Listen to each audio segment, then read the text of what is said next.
بسم الله الرحمن الرحیم. السلام علیکم ګرانو زده کوونکو. هیله لرم چې تاسې ټوله روغ او جوړ او درس ته چمتو واوسئ. که مو چینل نوي سبسکرایب کړئ نو سبسکرایب یې کړئ. نننی درس د اووم ټولګي بیولوژي مضمون دوم څپرکی حجروي تنظیم. په لومړي څپرکي کې مو د حجرې د ارګانیلو په هکله ولوستل او پوه شو چې حجره د ژوندیو موجوداتو جوړښتیز او وظیفوي واحد دی. په دې څپرکي کې د حجرې د تنظیم په هکله بحث کوو. د ورته حجراتو مجموعه چې د یوې خاصې دندې د ترسره کولو لپاره سره همکاري کوي د نسج په نامه یادیږي. انساج په دوو برخو ویشل کیږي: نباتي نسجونه او حیواني نسجونه. نباتي نسجونه د موقعیت او دندې له پلوه په درې مختلفو برخو ویشل کیږي. اول بشروي نسجونه، دوم اساسي نسجونه، دریم وعایي یا انتقالي نسجونه. بشروي نسج ساتونکی نسج دی چې د نباتاتو په باندې سطح ځای لري او نباتات له خارجي ناسمو عواملو څخه ساتي. اساسي نسجونه په درې ډوله دي. اول پارنیشیمیا چې د نباتاتو په داخلي اعضاو کې پیدا کیږي. پارنیشیمیا د نباتات اصلي او فعال نسج بلل کیږي. د دې نسج حجرات نازک سلولیزي حجروي دیوال لري. دوم کولونیشیمیا.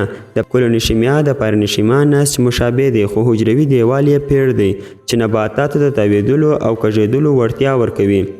دریم سکلیرونیشیما ډیر سخت او کلک نسج دی چې حجروي دیوال یې د وخت په تیریدو سره پیړیږي او بالاخره حجره مري. د دې نوع نسج مثال د غوزانو کلک پوستکی دی.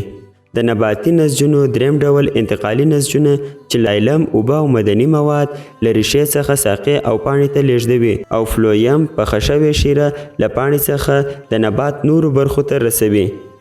حیواني نسجونه په څلورو برخو ویشل کیږي.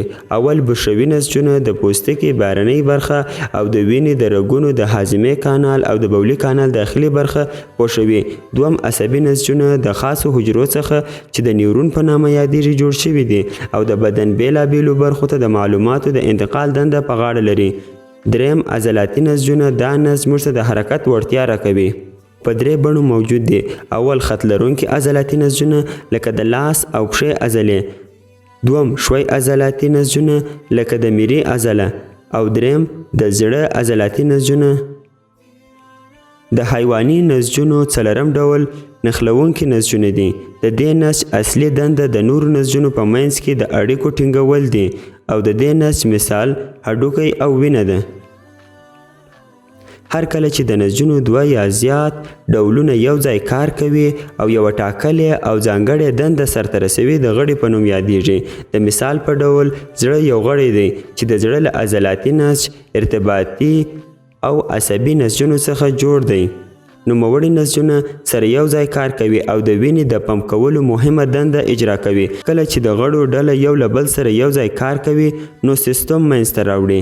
هر سیستم په بدن کې یو ټاکلې دنده ترسره کوي. د مثال په ډول د هاضمې سیستم چې له څو غړو څخه لکه خوله، میري، معده، کولمې، پانکراس، ځیګر او نورو څخه جوړ شوی دی چې دنده یې د هضم لپاره د غذایي موادو په کوچني ټوټو تبدیلیدل دي ترڅو وجود د انرژي لپاره د هغو څخه استفاده وکړي.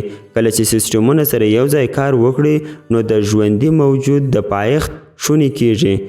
د اووم ټولګي د بیولوژي مضمون دوم څپرکی مطالعه کړئ او که د کوم مشکل سره مخامخ سوئ نو په کامنټ کې یې راته ولیکئ ترڅو د هغه موضوع په هکله ویډیو درته جوړ کړو. که مو چینل تر اوسه نوی سبسکرایب کړئ نو سبسکرایب یې کړئ. ویډیو لایک او د خپلو همصنفیانو سره یې شیر کړئ. خدای دې تاسې کامیابه وساتي. تر راتلونکي دیداره پورې د الله په امان.